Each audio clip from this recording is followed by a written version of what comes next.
Bienvenidos a todos ustedes. Aquí estamos en el curso que se llama la Teología del Pacto. Bueno, ahora vamos a examinar los pasajes en el libro de los Hebreos donde encontramos el término diadeque. Vamos a empezar con el capítulo 7, versículo 22. Y yo diría que la mayoría de las presentaciones de la palabra diadeque se encuentran en el libro de Hebreos. Esto nos deja saber que el autor de los Hebreos tiene una gran inquietud para comparar y contrastar el judaísmo con el cristianismo. Él quiere comparar el judaísmo con esta nueva manera de caminar con Dios por medio de Jesucristo. Vamos a ver, Hebreos, vamos a buscar en el libro de los Hebreos, capítulo 7, versículo 22, dice: por tanto, Jesús es hecho fiador de un mejor pacto. La discusión aquí acerca del pacto es introducida dentro del contexto de la discusión acerca de por qué el sacerdocio de Jesús es superior al del Aarón. El sacerdocio de Jesús es según el orden de Melquisedec. Este orden trae un cambio de ley y una esperanza mejor. Bueno, se puede hablar de esto todo el día, pero últimamente este sacerdocio es superior porque fue establecido por un juramento de Dios y el autor da la referencia de apoyo Salmo. Vamos a ir a Salmo 110. Quisiera, señora, leer algunos versículos de Salmo 110. Versículo 4 y 4 y 5. El Señor lo ha prometido y no va a cambiar de parecer. Tú eres sacerdote para siempre, según el orden de Melquisedec. El Señor está a tu derecha. En el día de su ira derrotará reyes o dictará sentencia entre las naciones y causará una gran mortandad al doblegar a los poderosos de otras naciones. Yo creo que es mejor la traducción en la nueva versión internacional porque dice aquí, el Señor ha jurado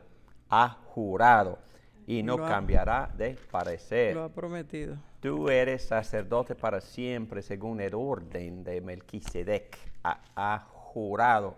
Últimamente este sacerdocio es superior porque fue establecido por un juramento divino de Dios. Y el autor da la referencia a este salmo. Juró Jehová, dice otra versión. Juró Jehová y no se arrepentirá. Tú eres sacerdote para siempre según el orden de Melquisedec.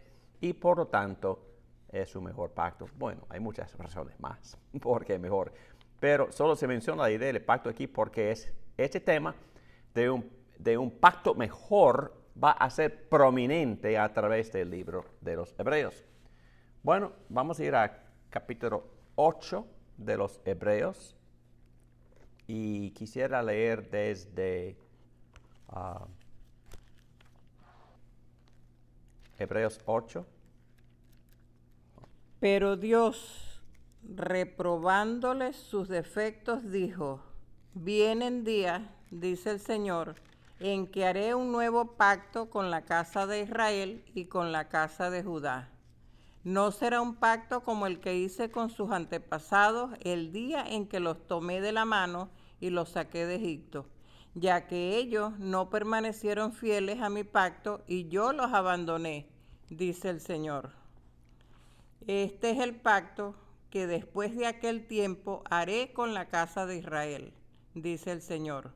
Pondré mis leyes en su mente y las escribiré en su corazón. Yo seré su Dios y ellos serán mi pueblo. Muy bien.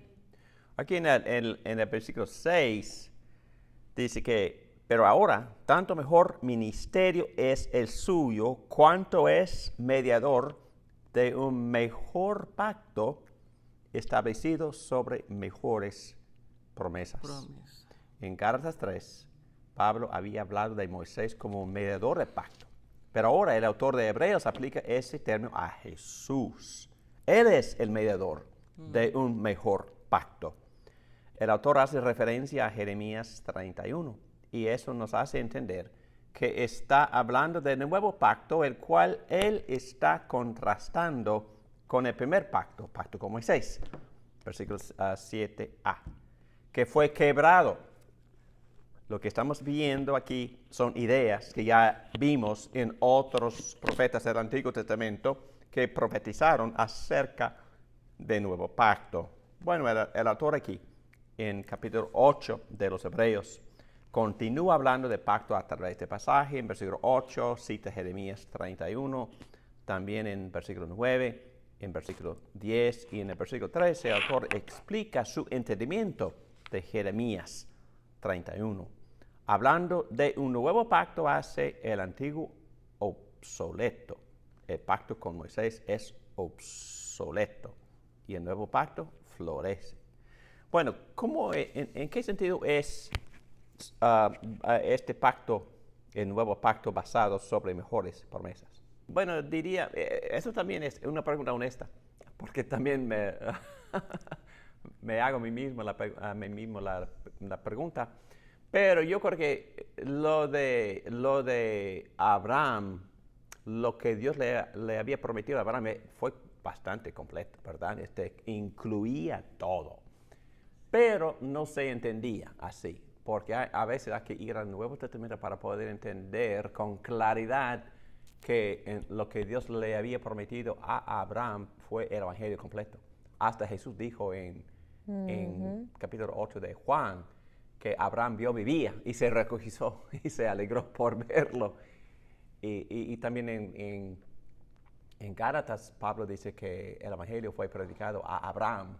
Y Abraham entendía, pero casi nosotros no entendemos muy bien solo por leer lo que Dios está prometiendo en el libro de Génesis. Y diría que cuando llegamos al nuevo pacto en toda su gloria, revelado y expresado por Jesucristo, vemos que estas promesas son más efectivas, más claras, más poderosas, más completas.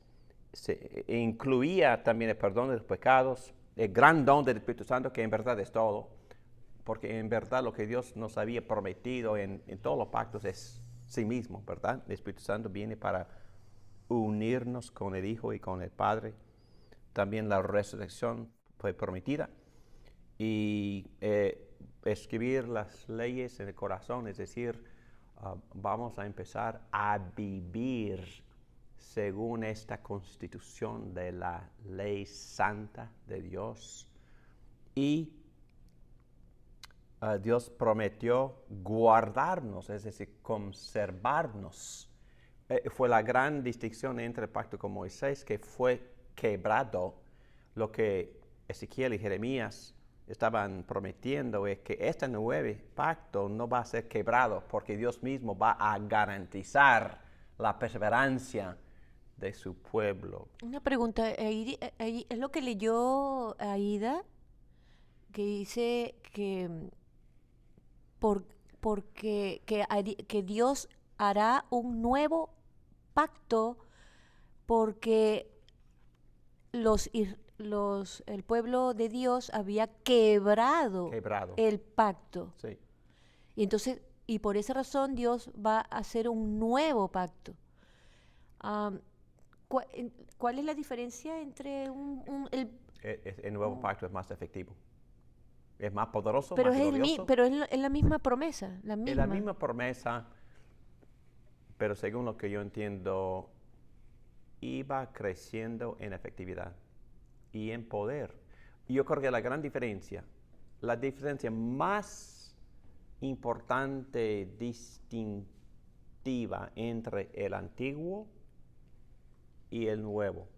El antiguo, más gloria externa. El nuevo, menos gloria externa, más gloria, más poder interno. Y en el sentido más efectivo en todo el sentido de la palabra.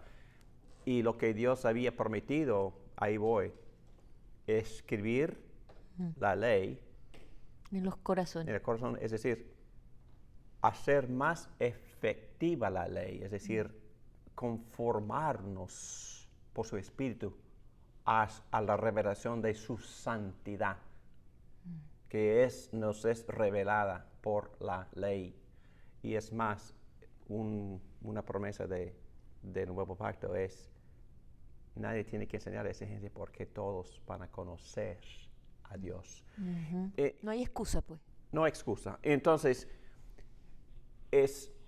yo creo dos palabras, más efectivo y con más gloria, más gloria interna y más poder. Más efectivo, más, Que ya no se iba... más que- efectivo. Y que ya no iba a ser rota. No. Porque... No, es que cuando uno, gracias a John Piper que me enseñó esto, que me fascina. En Romanos 8, el paquete del Evangelio bajo el nuevo pacto, que se incluye elección, llamado eficaz, justificación, santificación, glorificación. Es el mismo paquete. Entonces, cuando estamos evangelizando, se le puede ofrecer todo esto a las personas. ¿Quieres estar permanentemente con Dios?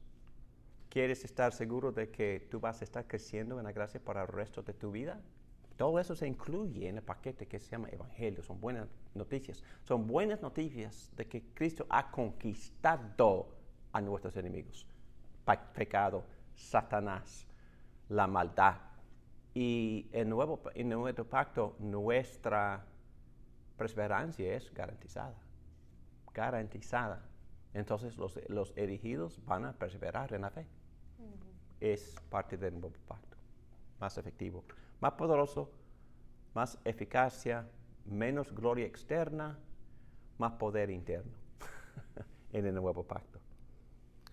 Ok, Hebreos 9. Ahora bien, aún el primer pacto tenía ordenanzas y de culto y un santuario terrenal.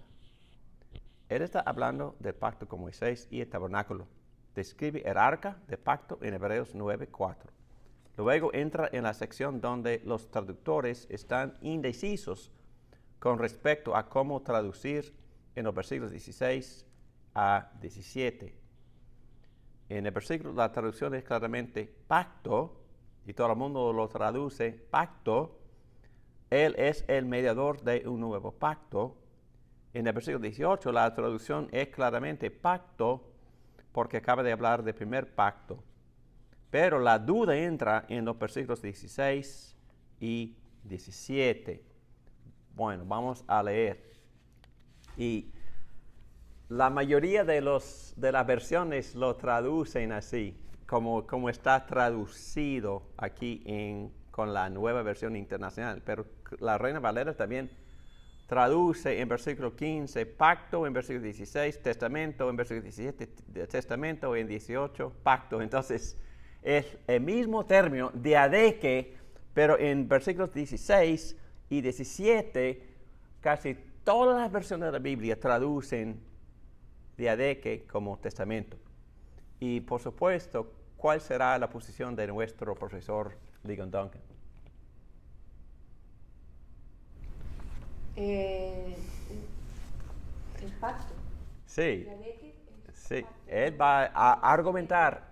Y yo creo en esa sección estamos entrando en el corazón de esta clase, porque aquí el profesor Duncan escribió su tesis para su doctorado sobre la insistencia en traducir todas las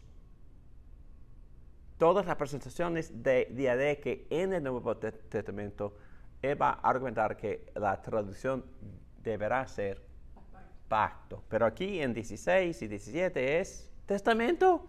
Aquí ¿qué? Por eso es mediador de un nuevo pacto, para que interviniendo muerte para la remisión de las transgresiones que había bajo el primer pacto. Ok, pacto, ahí está. Los llamados reciban la promesa de la herencia eterna. Porque donde hay testamento,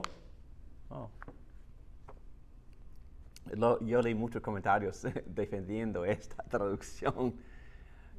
Pero está bien, porque donde hay testamento es necesario que intervenga muerte del testador. Porque el testamento, y no el pacto, con la muerte se confirma, pues no es válido entre tanto que el testador vive. Cuando la Biblia se traduce, los mejores eruditos del mundo se congregan en un comité y cada quien presenta sus argumentos. Ok, en cada presentación, en estos 4 versículos, 4 veces es presentado el término en griego diadeke. Ok, diadeke en versículo 15 se traduce pacto.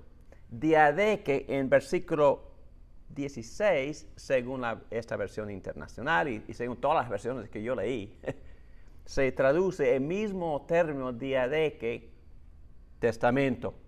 Lo mismo en 17, pero cuando llegan a 18, cambian de nuevo y traducen el mismo término diadeke como pacto.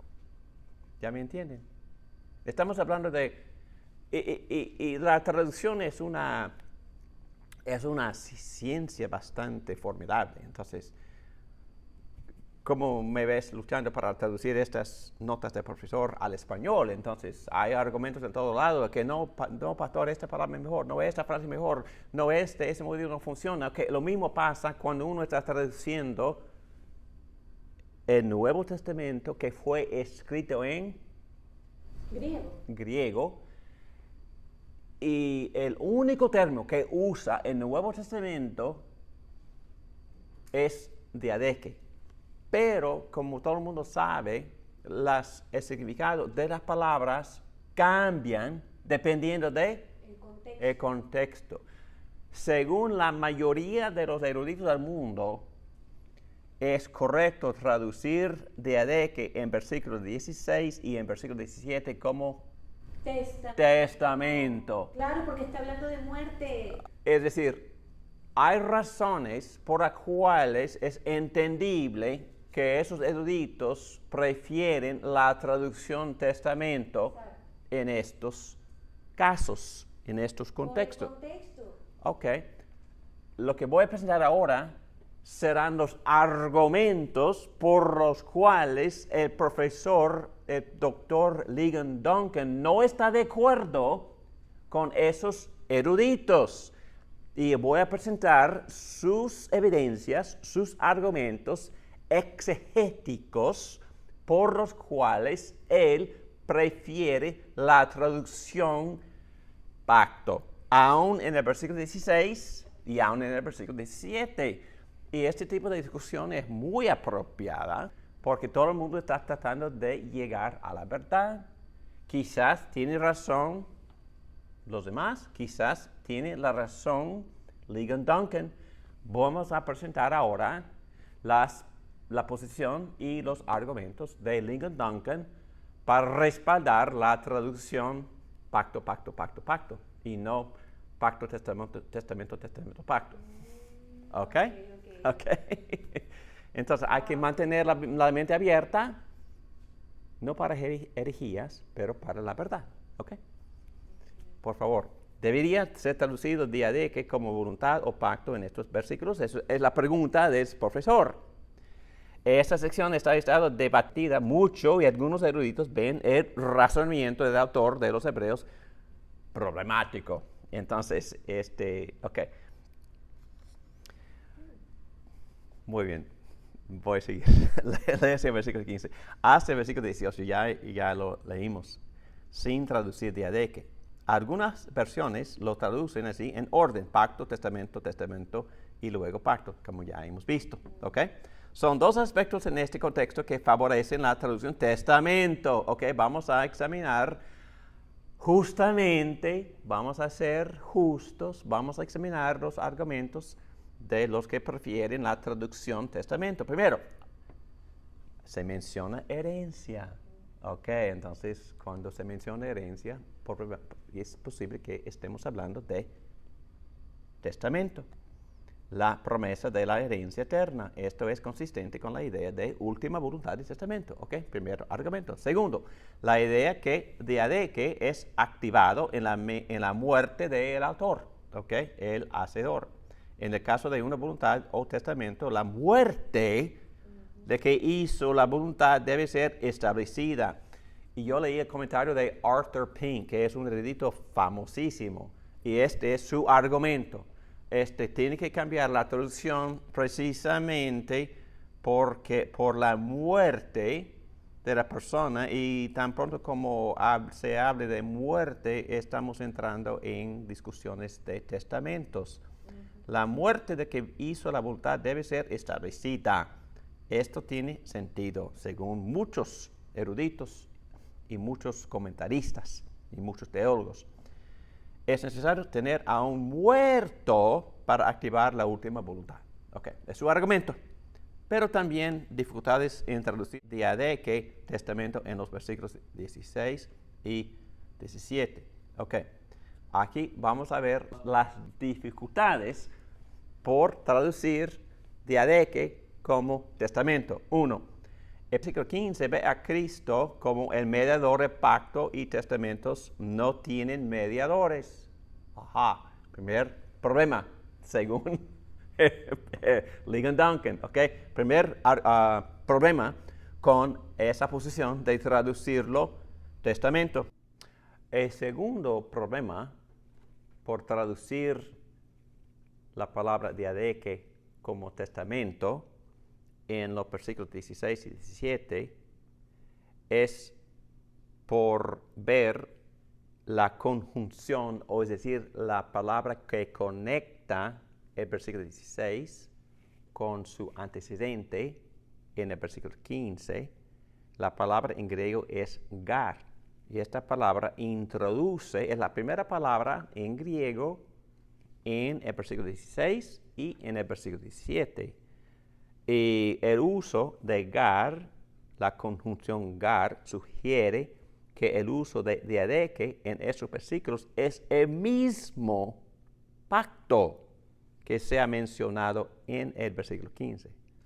¿Entienden el argumento? Es decir, por la palabra que conecta, por la conjunción, es que este profesor no entiende por qué cambiarían diadeque, que fue traducido pacto, porque cambiarían la traducción al testamento, porque la palabra que conecta implica que la misma idea sigue en el versículo 16 y en el versículo 17. Número 3, página 259, tercero. El párrafo entero de Hebreos 9, 15 a 17 tiene mucho interés en la ceremonia de la inauguración del pacto. Y si diadeque de los versículos 16 y 17 se traduce en última voluntad y testamento, esa traducción no tiene sentido para el argumento. Voy a leer otra vez el texto para que entendamos lo que este punto implica. ¿Quieres leer, por favor, en la Reina Valera el versículo 17? Sí. Dice, porque el testamento con la muerte se confirma, pues no es válido entre tanto que el testador vive. Okay. Vamos a ver más adelante que esta frase se confirma, se podría traducir representa. Y vamos a ver que uno de los argumentos del doctor Ligon Duncan es que en este mismo párrafo se está refiriendo Pablo a la inauguración del pacto que requiere representante. Pero vamos a seguir. En este tercer argumento en contra, el párrafo entero de Hebreos 9, 15 a 17, tiene mucho interés en la ceremonia de inauguración del pacto. Y si el diadeque de los versículos 16 y 17 se traduce en última voluntad y testamento, esa traducción no tiene sentido para el argumento. Y número 4, problemas con la traducción testamento. Si diadeque es traducido singular testamento, ¿por qué el texto en el versículo 17 dice en griego literalmente sobre cuerpos muertos plural? Según el doctor Ligon Duncan, si traducimos diadeque pacto en cada presentación de la palabra en este párrafo, cada uno de estos problemas acerca de la traducción es resuelto. El contexto entero, según el doctor Duncan, sugiere que deberíamos traducir diadeque como pacto a través del pasaje. Muy bien, vamos a considerar ahora en forma de resumen los argumentos del doctor Duncan, que prefiere la traducción en las 4 presentaciones aquí en Hebreos 8 como pacto. Por favor, que lo leas número 1, el primero, por favor. Primero, la palabra establecer, ferestai en griego, puede significar se presente. Podría ser traducida a se establece. Muy bien, entonces, o se puede traducir representa. Esto quiere decir que el versículo 16 significaría lo siguiente: donde hay un pacto, debe haber por necesidad la representación del que hizo el pacto.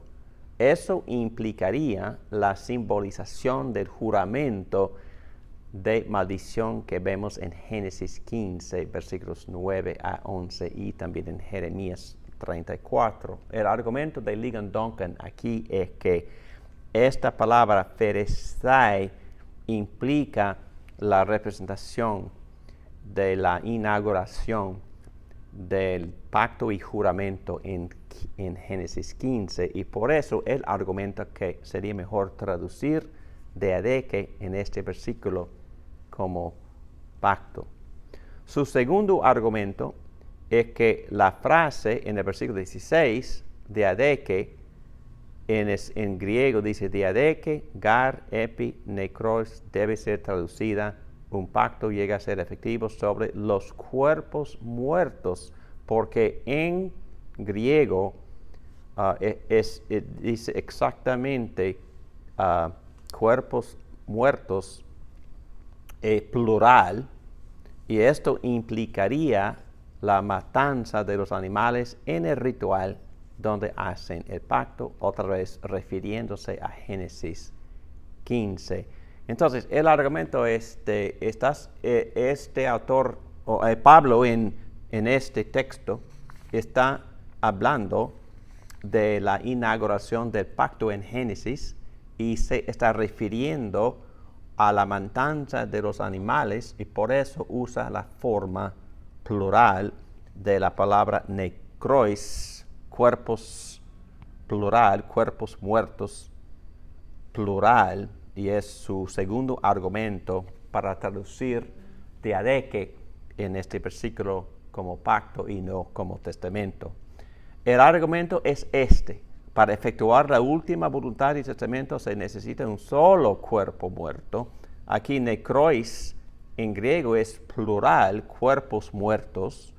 La interpretación más lógica es que el autor se está refiriendo a los varios animales que fueron matados en sacrificio para inaugurar el pacto. Por lo tanto, tiene más sentido, según el doctor Duncan, interpretar diadeque como pacto cada vez que se presenta en Hebreos 9. Interpretar de que pacto y no testamento resuelve, según él, todos los problemas de interpretación en este capítulo. La idea del autor quiere presentar aquí es que la sangre de Cristo derramada en nuevo pacto es superior a la sangre de los animales que fue derramada en juramento cuando el pacto fue inaugurado en Génesis 15. Entonces, sus argumentos son estos. Gar, la conjunción o palabra de conexión, implica que lo que se habla arriba en el versículo 15 es exactamente el mismo contenido o la misma idea en versículos 16 y 17. Su segundo argumento es que todo este pasaje, especialmente el uso de la palabra ferestai, implica la representación de la inauguración del pacto. Y su tercer argumento es que la forma plural de necrois, cuerpos muertos, plural, se está refiriendo a los animales, plural, que fueron sacrificados en la ceremonia por medio de la cual fue inaugurado el pacto y el juramento en Génesis 15. Son sus argumentos. Muy bien, vamos a seguir.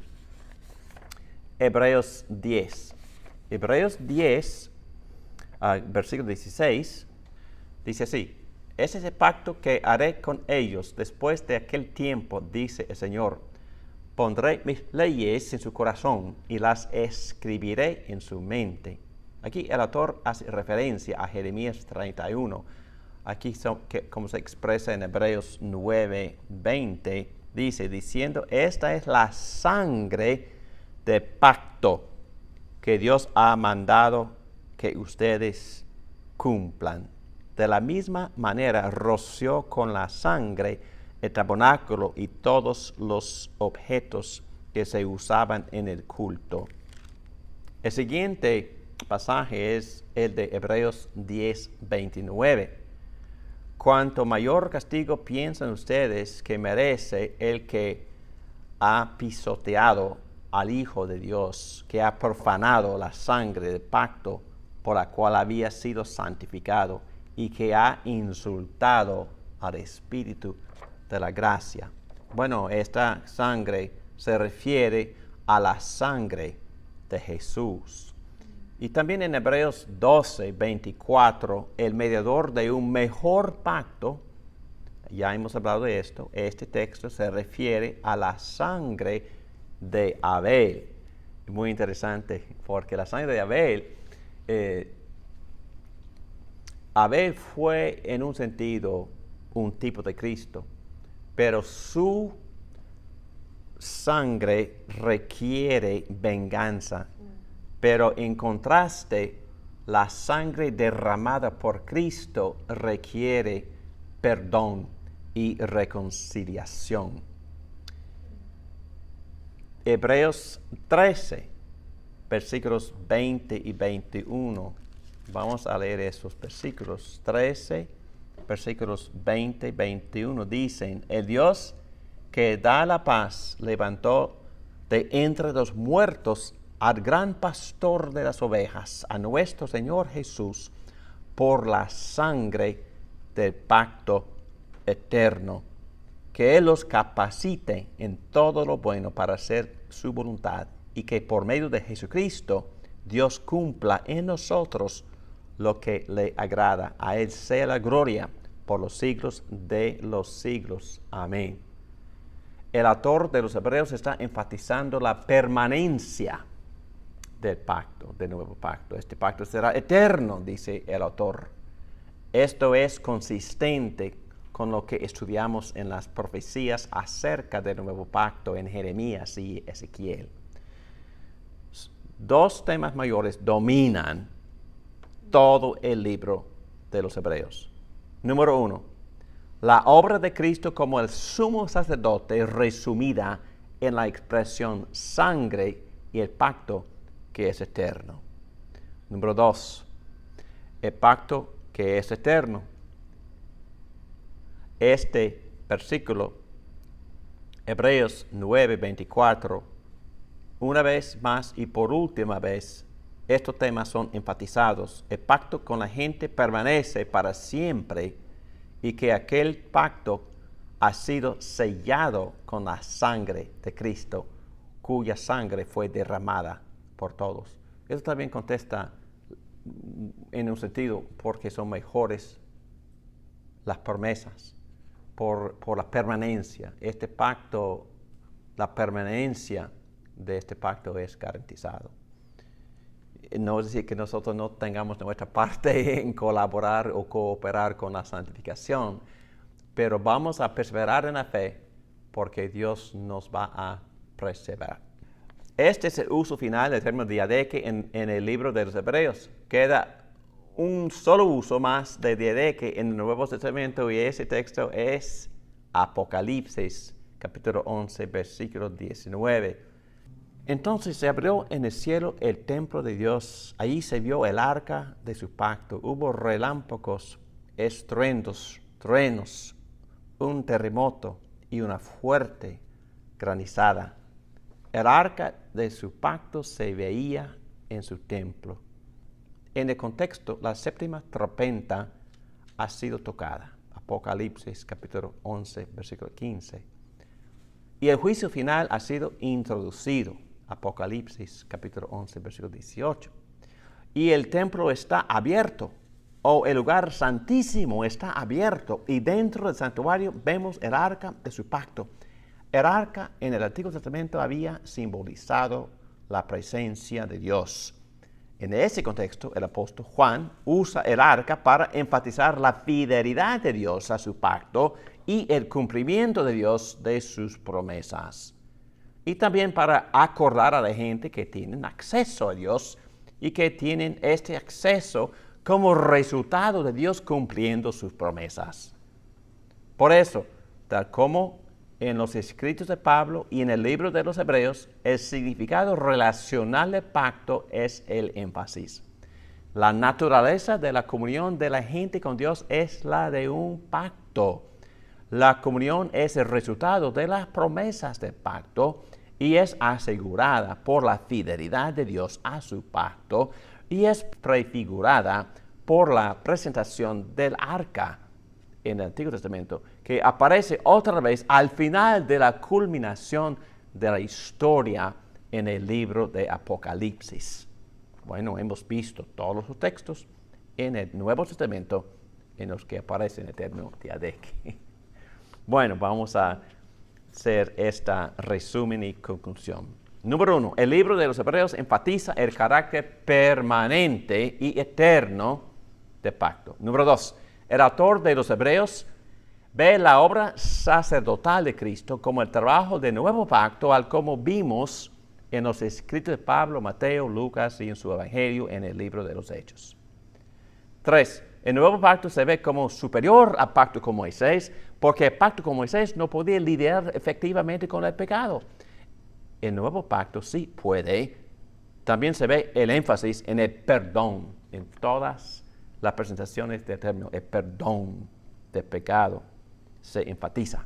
Sin embargo, número 4, existe continuidad entre el primer y el segundo pacto, en que Dios se ha revelado en ambos pactos y se ha acercado en el sacerdocio de ambos pactos, y su meta en ambos pactos es que Él sea nuestro Dios y que nosotros seamos su pueblo. Número 5, toda la mención de diadeque en el libro de Hebreos debe ser entendido como pacto, según los argumentos de nuestro profesor Ligon Duncan. Y la idea de pacto es muy importante para el autor de los Hebreos en su presentación de la historia de la redención.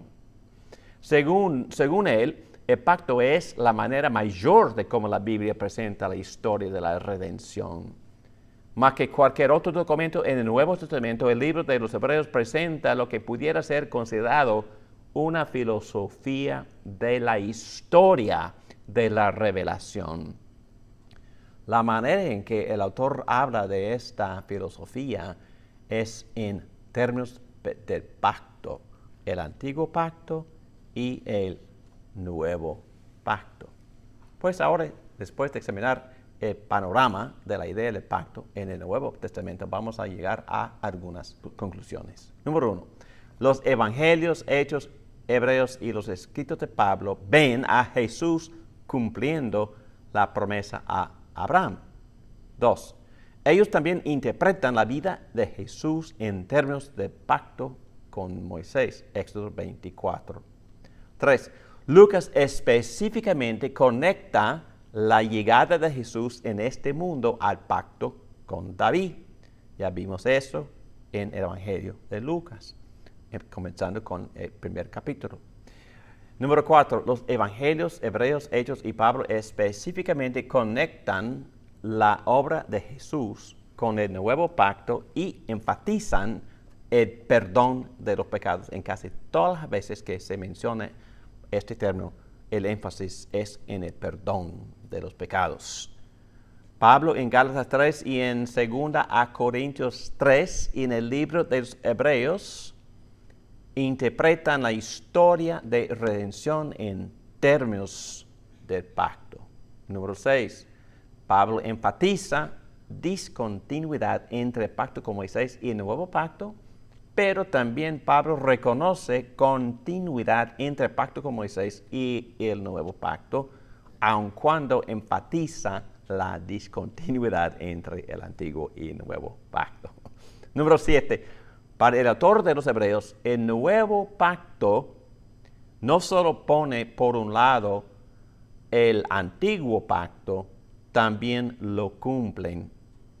Por eso vemos ambas, discontinuidad y continuidad. Es evidente, después de estudiar todo esto, que el erudito Delbert Hillers estaba equivocado, este teólogo que mencionamos al principio de esta lección. La idea del pacto no había desaparecido en los pensamientos y escritos de los autores del Nuevo Pacto, del Nuevo Testamento. Hemos visto que todos los pactos explícitamente son mencionados en el Nuevo Testamento. El pacto con Abraham, el pacto con Moisés, el pacto con David y el pacto y en el Nuevo Pacto de Jeremías y Ezequiel. Y que todos estos pactos son presentados y enfatizados, formando la base para poder entender la persona y la obra de Cristo. Que Dios nos ayude, que nos bendiga en entender este concepto de pacto y aprender a predicar el Evangelio en términos del pacto cumplido en Cristo Jesús.